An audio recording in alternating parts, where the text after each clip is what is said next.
Reels वाली बहू। प्रज्ञा को रील्स बनाने का बड़ा ही क्रेज है और वो दिन भर रील्स बनाती रहती है। खाते पीते घूमते फिरते घर में कॉलेज में रील्स बनाने के कारण प्रज्ञा पूरे कॉलेज में हाईलाइटेड है। जहां उसकी रील्स सभी को पसंद आते हैं, वहीं मनीषा चिंता में डूबी रहती है। एक रोज जब खाते हुए प्रज्ञा रील्स बना रही होती है, तब मनीषा कहती है, 1 मिनट भी चैन नहीं है इस लड़की को। ये नहीं कि खाना तो आराम से खा ले, लेकिन नहीं, अरे थोड़ी देर रील्स नहीं बनाओगी तो आसमान नहीं टूट पड़ेगा। अरे मम्मी, इसी को तो कहते हैं डिटर्मिनेशन। तुम नहीं समझोगी ये सब। भगवान, इस लड़की को सद्बुद्धि दे। जब देखो तब टेढ़ा बाका मुंह बनाती रहती है। मनीषा की बात का प्रज्ञा पर जरा भी असर नहीं होता और वो खाते खाते रील्स बनाती रहती है। दिन बीतने लगते हैं और देखते देखते प्रज्ञा का कॉलेज भी खत्म हो जाता है। आए दिन कोई ना कोई मनीषा को प्रज्ञा की शादी करवाने का सुझाव दे जाता है। सब ठीक ही कहते हैं, प्रज्ञा की शादी कर देनी चाहिए। अपने घर के काम काज में व्यस्त हो जाएगी तो खुद ही ये रील्स और नाच गाना बंद हो जाएगा। मनीषा और प्रेम प्रज्ञा के लिए एक अच्छा लड़का ढूंढने लगते हैं और तभी विकी का रिश्ता प्रज्ञा के लिए आता है, जिसने प्रज्ञा को उसकी रील्स देखकर पसंद कर लिया था। अगले दिन विकी अपने माता पिता के साथ प्रज्ञा के घर पहुंच जाता है और प्रज्ञा साड़ी पहने हाथों में चाय की ट्रे लिए उनके सामने आती है। जब विकी को पसंद है तो हमें भी बहू पसंद है। बहन जी, आप बारात की तैयारी कीजिए। एक बार लड़का लड़की अकेले में बात कर ले तो अच्छा रहेगा। हाँ हाँ, क्यों नहीं। मनीषा विकी को प्रज्ञा के कमरे में भेजती है, जहां प्रज्ञा पहले से ही रील्स बना रही होती है। तभी विकी कहता है, आ गए आपके साजन जी। हमारे साथ ये रील्स कंप्लीट करती तो और भी अच्छा रहता। अच्छा जी, अब आ ही गए हैं तो बना ही लेती हूँ आपके साथ। दोनों मिलकर रील्स बनाते हैं। जब वी मीट और तुरंत पोस्ट भी कर देते हैं। फिर विकी कहता है, जब आप साड़ी में चाय लेकर आई तब मुझे लगा कि कहीं मैं गलत घर में तो नहीं आ गया। अब सही है। दोनों की शादी पक्की हो जाती है और शादी के दिन भी प्रज्ञा रील्स बनाने से चूकती नहीं। यहाँ तक कि बारात के समय भी नाचते हुए रील्स बनाती है। सभी लोग प्रज्ञा की तारीफ के पुल बांध देते हैं और प्रज्ञा नाचती गाती अपने ससुराल चली जाती है। सब कुछ अच्छा चल रहा होता है।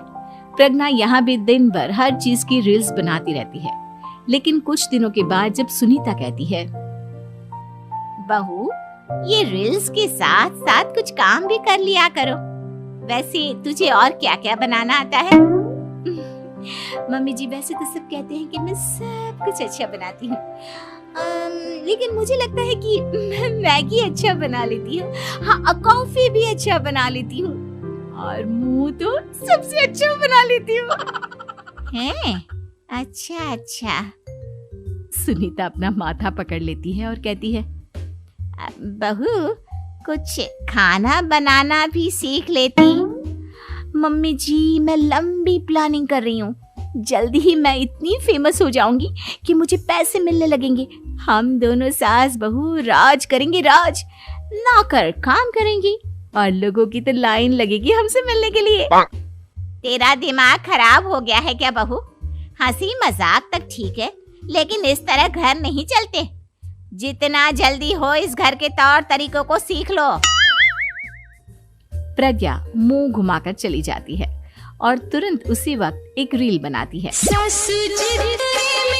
ये देख सुनीता का गुस्सा 7वें आसमान पर चला जाता है और विकी के घर आती ही सुनीता उसे सब कुछ बताती है। विकी भी अब प्रज्ञा की इन हरकतों से परेशान हो जाता है। तुम टेंशन मत लो मम्मा, मैं देख लूंगा। विकी कमरे में जाता है तो देखता है कि प्रज्ञा रील्स बना रही है।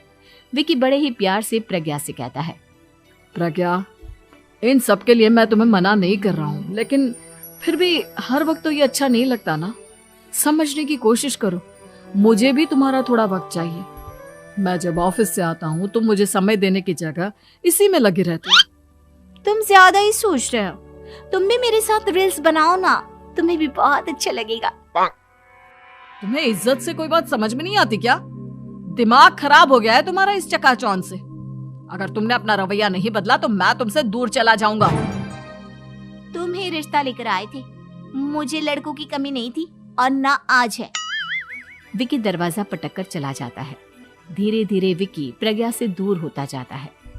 एक रोज मनीषा प्रज्ञा के ससुराल उससे मिलने जाती है। तब सुनीता उससे कहती है, बहन जी अब आई हैं तो कुछ दिन यहाँ रहकर जाइएगा, आप ही का घर है। हाँ मम्मी, बहुत दिन हो गए तुम्हारे साथ एक भी रील नहीं बनाई मैंने। प्रज्ञा तुरंत अपने फोन में रील्स ऑन कर लेती है। ये सब मुझसे नहीं होता। तेरा ये भूत अभी तक नहीं उतरा क्या? बहन जी आप कुछ कहती नहीं क्या इसे? जब आप ही कुछ नहीं कर पाई तो मैं कर ही क्या सकती हूँ, सास तो वैसी ही बदनाम है। शाम को घर की लाइट चली जाती है और मनीषा प्रज्ञा से कहती है, मेरे घुटनों में बहुत दर्द हो रहा है, तू लाइट का कुछ इंतजाम करना बेटा। अच्छा कैंडल जला देती हूँ मम्मा। प्रज्ञा गाते हुए कैंडल जलाती है और खिड़की के पर्दे के पास रख देती है। मनीषा जिसे बहुत दर्द हो रहा है वो सो जाती है और प्रज्ञा हमेशा की तरह अपने रील्स में लग जाती है। उधर कैंडल की वजह से पर्दा आग पकड़ लेता है और मनीषा के कमरे में आग लग जाती है। बचाओ, कोई है, बचाओ।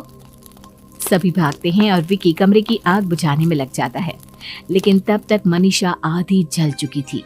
मनीषा की हालत देख प्रज्ञा रोने लगती है। विकी मनीषा को तुरंत हॉस्पिटल ले जाता है और उसे एडमिट कराता है। विकी प्रज्ञा से कहता है, देख लिया ना, तुम्हारे इस नाच गाने की वजह से आज तुम्हारी माँ की जान जाते जाते रह गई। अब पता नहीं तुम और क्या चाहती हो। उधर डॉक्टर कहते हैं, इनकी हालत बहुत नाजुक है, आधे से ज्यादा जल चुकी है। प्रज्ञा रोती हुई मंदिर में जाती है और भगवान के आगे जाकर कहती है, भगवान मेरी माँ को ठीक कर दो, मैं कसम खाती हूँ हाथ से ये रील्स बनाना छोड़ दूंगी, बस मुझे मेरी माँ वापस मिल जाए।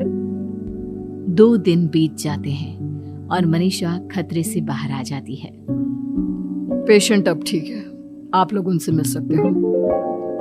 सब कोई मनीषा से मिलता है और प्रज्ञा सबके सामने अपना फोन तोड़ देती है। मुझे माफ कर दो मम्मा, मैंने तुम लोगों की बातों को नजरअंदाज किया।